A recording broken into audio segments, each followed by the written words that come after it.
Salut la gang, bienvenue dans ce nouvel épisode. Je commence à avoir du mal à me rappeler du nombre d'épisodes, mais je crois que c'est l'épisode 9. Si vous avez regardé l'épisode précédent, vous savez déjà où on est. Pour ceux qui ne savent pas, nous sommes en Oregon, dans le parc national de Crater Lake, et on a le paysage juste en face de nous. Vous ne le voyez pas, alors je vous le montre maintenant.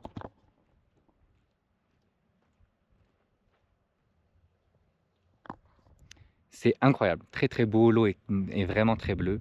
Bonjour Manu, qu'est-ce que vous en pensez? Bonjour, tout simplement magnifique.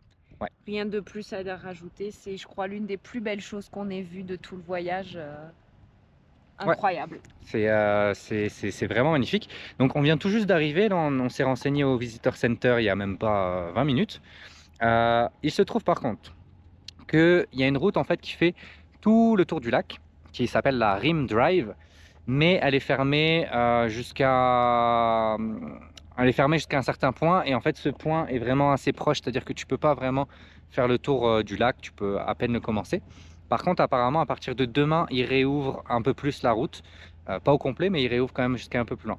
Donc là, on va faire une petite visite cet après-midi, peut-être une petite randonnée, en tout cas, on va se laisser porter. Et demain, on essaiera de focus un peu plus la journée sur le restant et de découvrir le plus de choses possible. Donc voilà, comme d'hab, on vous emmène avec nous à la découverte de ce parc, de ce lac. Et on verra aussi peut-être après ce qu'on veut faire. Le programme n'est pas encore fixé. C'est parti, let's go!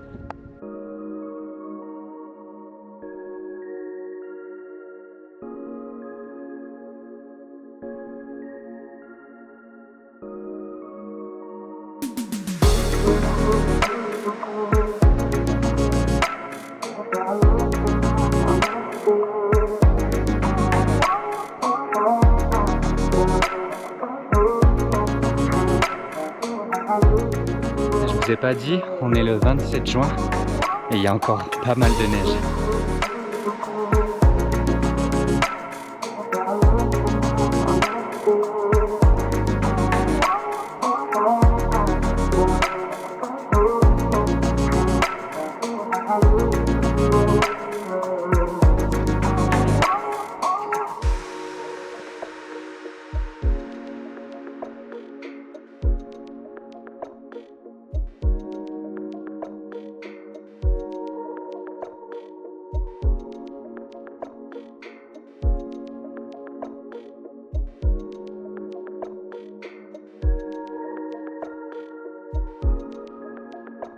Bon, il y avait quelque chose aussi dont je voulais vous parler dans cette vidéo. Je trouve ça important.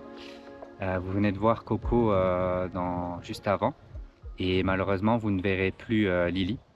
On a dû prendre la décision d'euthanasier Lily, malheureusement. Pour ceux pour ceux qui sont proches de nous, vous le saviez, mais en fait, il se trouve que Lily, il était déjà malade depuis quasiment un an maintenant. Il avait un cancer de la vessie. Et jusqu'à maintenant, il avait une médication qui fonctionnait très très bien, qui lui permettait de pouvoir vivre quasiment comme n'importe quel chat peut le faire. Et là, en fait, depuis Los Angeles, depuis la dernière journée de Los Angeles, son état a commencé à se dégrader. Et donc c'est quelque chose qu'on savait tout à fait, on en était conscient que pendant le voyage, ça pouvait arriver. Et puis on avait quand même un peu d'espoir, mine de rien, qu'ils reviennent avec nous à Montréal. Mais ce ne sera pas le cas. Donc voilà, la dernière journée à Los Angeles, c'est ça, son état s'est dégradé. Et puis, de toute façon, c'est ce qu'on nous avait dit. Puis, on en était conscient du moment où ça commence à aller mal. Il y a très peu de chances que ça revienne dans le positif. Et là, ça n'a fait que décliner sur les 3-4 jours qui ont suivi. Et donc là, en arrivant dans l'Oregon, on a cherché pour une clinique vétérinaire. Et puis on a fait ce qu'il faut. Donc voilà, je veux pas plomber l'ambiance, mais mine de rien, pour ceux qui suivent les épisodes depuis le début, c'est quand même important en tout cas moi je trouvais ça important de vous le signaler. Donc Lily, vous ne le verrez plus physiquement, mais il va nous accompagner dans la mémoire, et puis dans notre cœur aussi, quoi, parce que c'était vraiment une crème de petit chat. et on a passé des super moments avec lui et c'était ouais, c'était vraiment un chat, ultra sociable, qui prouvait beaucoup son amour, qui était très collant, enfin bref. Voilà. Donc je tenais à vous le dire. Maintenant, nous, on a fait ce qu'il faut et on le regrette pas parce que je pense que l'acharnement, ça ne sert à rien. Et puis voilà, on va quand même continuer notre voyage. On n'a pas fini de voir des choses, il nous reste encore pas mal de choses à voir et ben, on va le vivre avec Lily dans la tête, dans le cœur, et Coco avec nous, dans notre cœur aussi forcément, mais physiquement. Et puis voilà. Donc je conclue là-dessus. Demain, nous, comme je vous disais là, en fait, c'est vrai que je vous ai pas dit, mais on s'est posé pour la nuit dans un camping à la sortie du parc, pas très loin. Et demain, on y retourne, donc à Crater Lake. On va terminer, sachant qu'en plus, ils ouvrent une portion de route supplémentaire, donc on va pouvoir voir des choses différentes. Et puis après, ben, on va sortir par l'entrée nord pour continuer notre voyage, probablement peut-être vers la côte ouest de l'Oregon pour retourner vers l'océan. Mais on n'en est pas sûr, donc on verra bien, puis ce sera la surprise pour vous. Allez, on se retrouve demain. Et on se retrouve ce matin, on est quel jour? Le vendredi 28 juin. Donc comme je vous disais hier, on est de retour à Crater Lake, qui est juste derrière nous.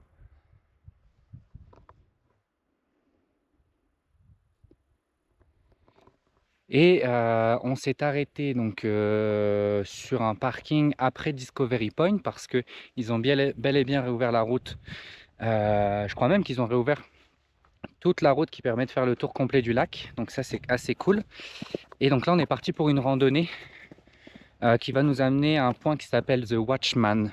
Donc on ne sait pas trop exactement combien de kilomètres ça fait. Il y a une petite bifurcation pour aller à The Watchman, ils indiquent 2,6, mais nous, vu qu'on le prend un peu plus loin, bon, ça va être la surprise. Mais en tout cas, on va avoir un super point de vue. Et ce qui est assez marrant, je sais pas si... Ben, marrant. En tout cas, je sais pas si ça se reflète à la cam, mais c'est complètement différent d'hier dans le sens où là, il y a vraiment tout qui se reflète dans l'eau en fait. Donc toutes les montagnes autour du lac se reflètent, c'est vraiment très très très très beau.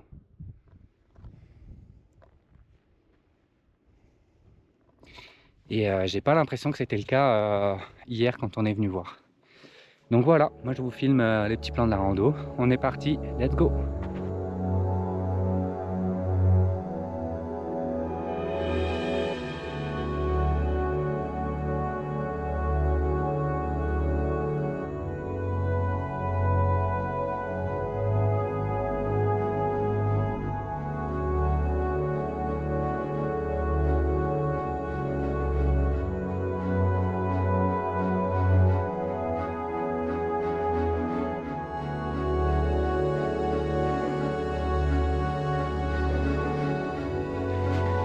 On est le 28 juin, je tiens à le rappeler. Il y a là la neige, c'est incroyable.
Bon ben voilà, on y est, on l'a fait. On s'attendait pas à avoir autant de neige par contre, c'est vraiment fou toute la neige qui reste à cette période-ci de l'année. Et donc on est à 2442 mètres de haut. Rappelle-moi comment ça s'appelle ici? The Watchman. The Watchman, c'est ça. Et donc, juste derrière, vous avez l'île qui s'appelle Wizard Island, je crois. Oui, c'est ça. Et elle a vraiment la forme d'un volcan. Donc, je pense que dans le temps, c'était là où il y avait vraiment le centre. Parce que je crois que je me suis un peu trompé dans les explications que je vous avais faites. En fait, à vrai dire, c'était un volcan à la base ici, qui est rentré en éruption plusieurs fois. Et au plus haut, avec le magma, etc., qui s'accumulait, il montait à 12 000 pieds de haut. Donc en mètres, je ne sais pas trop, je vous ferai la conversion. Et puis, il y a eu d'autres éruptions il y a environ 7000 ans. Et de ce fait-là, les éruptions, elles ont fragilisé le sol et elles ont surtout en fait vidé la cave de magma qu'il y avait en dessous. Ce qui fait que la cave étant vide, et ben, ça a fragilisé tout le sol. Et donc en fait, le volcan s'est effondré sur lui-même, ce qui a créé en fait ce cratère. Euh, voilà. Et après, en fait, il s'est rempli d'eau au fur et à mesure avec l'eau de pluie et surtout la neige aussi qui fondait au fur et à mesure. Donc voilà, parce que je pense que j'avais fait des petites erreurs quand je vous avais raconté ça un peu plus tôt.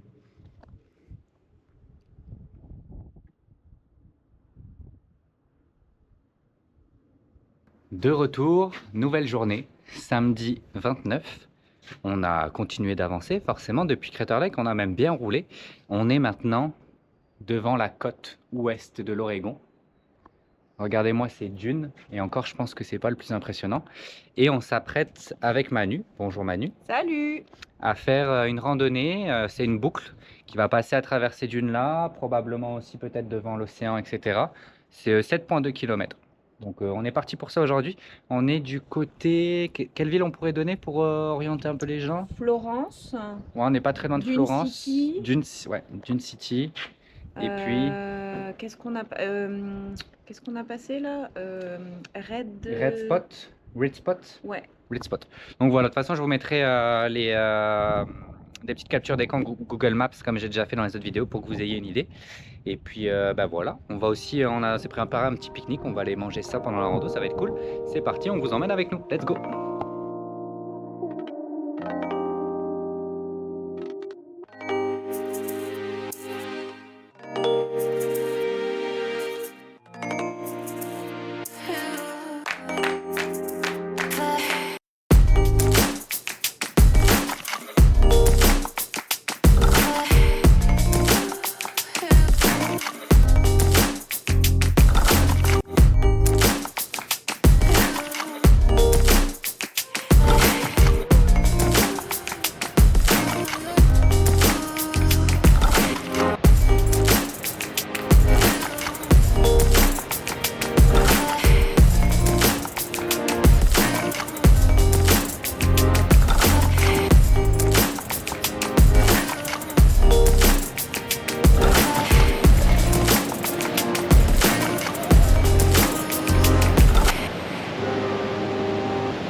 Bon, pour bien terminer cette randonnée, quoi de mieux qu'un mur de sable à monter.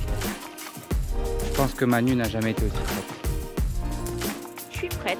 J'ai déjà fait la dune du Pilat, alors... C'est du pipi de chat à côté. Allez, on va prendre notre courage à deux mains et on va le faire.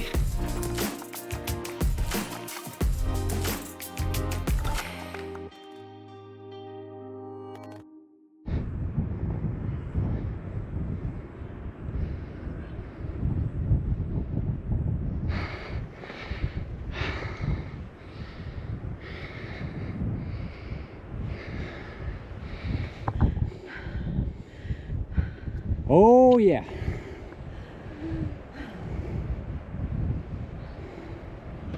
Bon, donc on a fini notre randonnée, vous l'avez vu. On a poursuivi notre route, donc on est en train de longé la route 101, donc qui est la route qui est vraiment au bord de l'océan Pacifique. Et bon, par contre, on galère à trouver un spot gratuit pour dormir, le moindre petit espace où on pourrait garer le camping-car. Il y a des panneaux d'interdiction de passer la nuit, mais on se laisse pas abattre et on a décidé de se mettre sur un parking juste pour admirer la vue. Alors je marche parce que regardez, il y a plein de galets, c'est un peu de galère. Et je vous montre ça, c'est vraiment top. Et essayez peut-être d'entendre avec le son aussi, le bruit des galets qui bougent avec les vagues, c'est vraiment cool.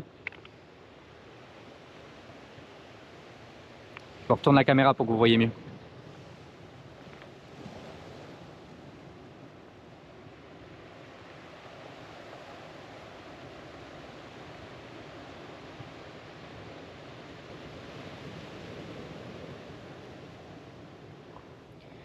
Donc voilà, nous notre mission là, ça va être d'essayer de se trouver un spot. Il est 19h30, on a encore un petit peu de temps avant qu'il fasse trop noir.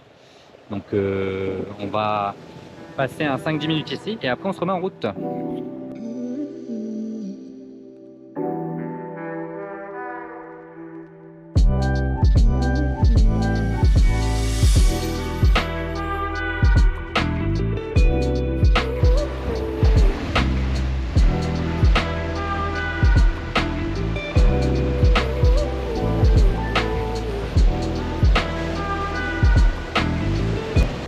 Bon, on se retrouve le lendemain, dimanche 30. On a dormi sur un parking au bord de la route, mais par contre on a cette vue, c'est-à-dire la même vue que vous avez vue sur la fin de journée d'hier. Et donc là on y retourne parce que la météo est un peu différente, donc on a un peu plus de visu et la mer est un peu plus agitée, donc ça change quand même un petit peu le paysage, donc on va aller voir ça. Et tout à l'heure, dans l'après-midi, début d'après-midi, on s'est réservé un petit peu plus loin une randonnée à cheval. Je pense que ça va être super cool et je vous montrerai ça comme d'hab.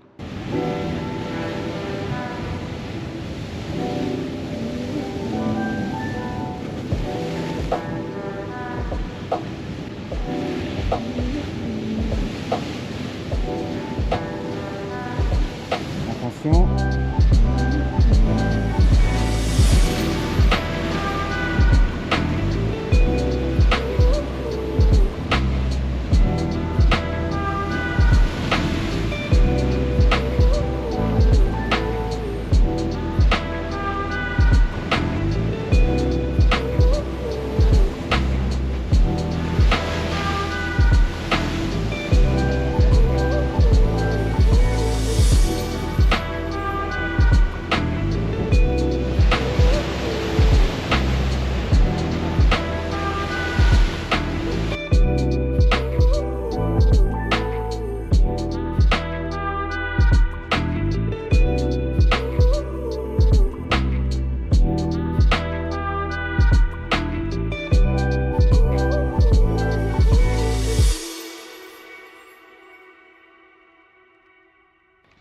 Ok, on se retrouve, on est dans le ranch qui va nous faire notre balade à cheval.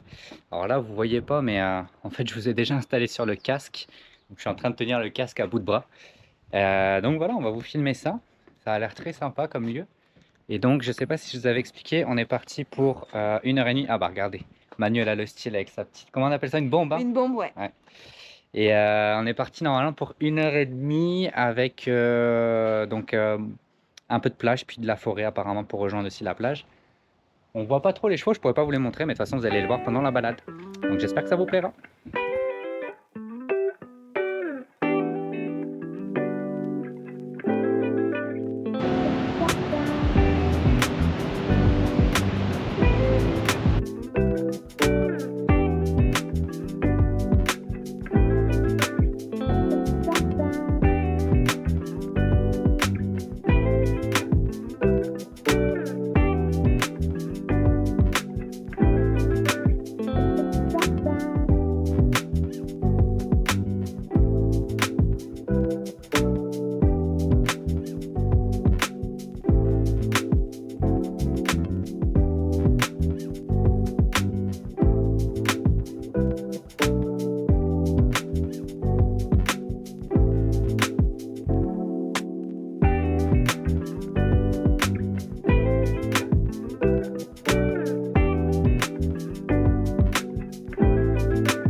Salutations! Nous sommes mardi 2 juin, non, mardi 2 juillet. On a beaucoup avancé depuis la dernière fois où j'ai filmé. Il me semble que la dernière fois c'était la fameuse balade en cheval. Nous sommes maintenant dans l'état de Washington et plus précisément nous sommes au bord de la plage, sur la côte ouest de l'état de Washington, dans le Olympic National Park. Je vous mettrai sur la carte, vous verrez, il se divise en 3 sections, une très grande plus dans le milieu dans les terres et 2 petites sur la côte. Donc là on est sur une des 2 qui se trouvent sur la côte et on est devant un point d'intérêt qui s'appelle The Tree of Life, donc l'arbre de vie. Et vous allez comprendre tout de suite pourquoi. Je vais vous retourner la caméra, c'est parti.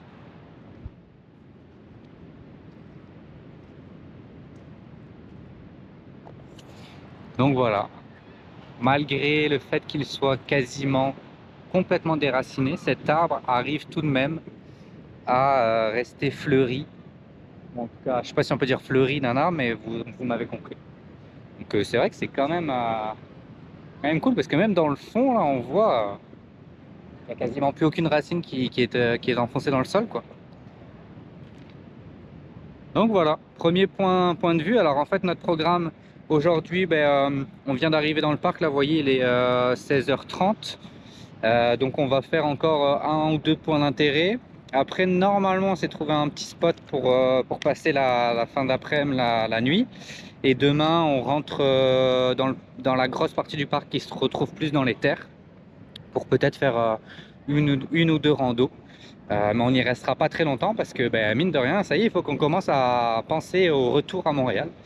Et donc on n'a pas autant de temps que l'on aimerait pour visiter ce parc, donc on va essayer d'être le plus efficace possible. Donc voilà, je continue de vous montrer ça.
On se retrouve jeudi 4 juillet, fête de l'indépendance aux États-Unis.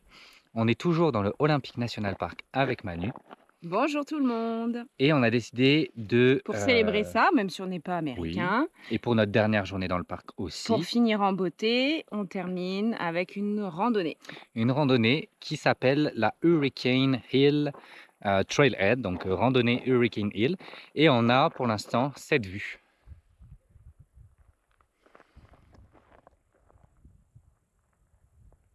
On se croirait dans les Alpes. Et ce qui est assez fou avec ce parc, vous avez vu avec ce que j'ai filmé hier et avant-hier, c'est qu'on a à peu près tous les environnements.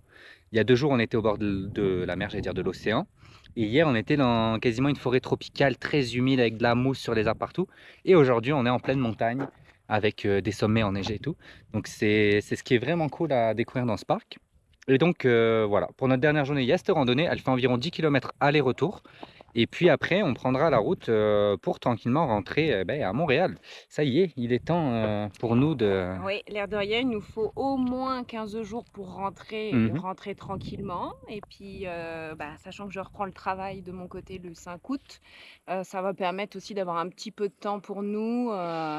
Voilà, nettoyer le VR, ranger notre appartement, reprendre nos marques. Et puis, Exact. De toute façon, c'est pas fini. Je continue de vous filmer oui, l'aventure jusqu'à ce qu'on rentre à Montréal. on Et verra puis, sûrement encore de belles choses sur la route parce que même si on n'a pas de programme, on s'arrêtera de découvrir au fil de la route, hein, tout simplement, hein. tout à fait. Et donc, comme d'hab, on vous emmène avec nous pour cette randonnée. Je vous fais quelques plans pour vous montrer la beauté de ce Ce lieu. parc.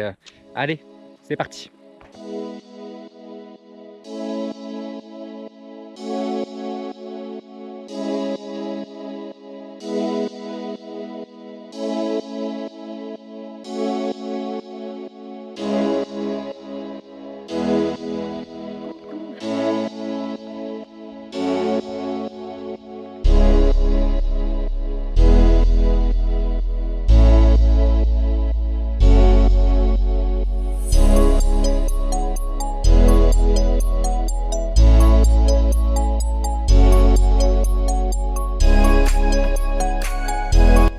Bon, on a presque atteint le sommet avec Manu. Et donc quand je vous parlais qu'on pouvait voir l'océan, il est juste devant nous. Alors c'est plus une baie et je ne sais pas si vous allez pouvoir voir à la caméra, mais en fait de l'autre côté il y a une immense île qui est l'île de Vancouver. Donc en fait de l'autre côté on est au Canada. Je vous montre ça.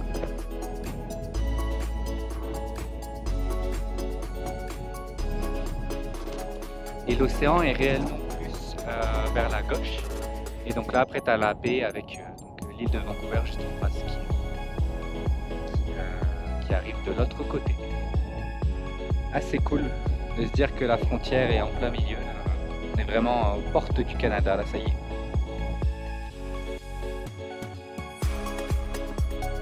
Je sais pas si vous allez voir, il y a 3 biches ou cerfs, parce qu'il y en a 2 qui ont des bois, donc je pense plus des cerfs. Ils sont vraiment beaux, je vous les montre.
Et nous voilà donc sur le retour de la randonnée.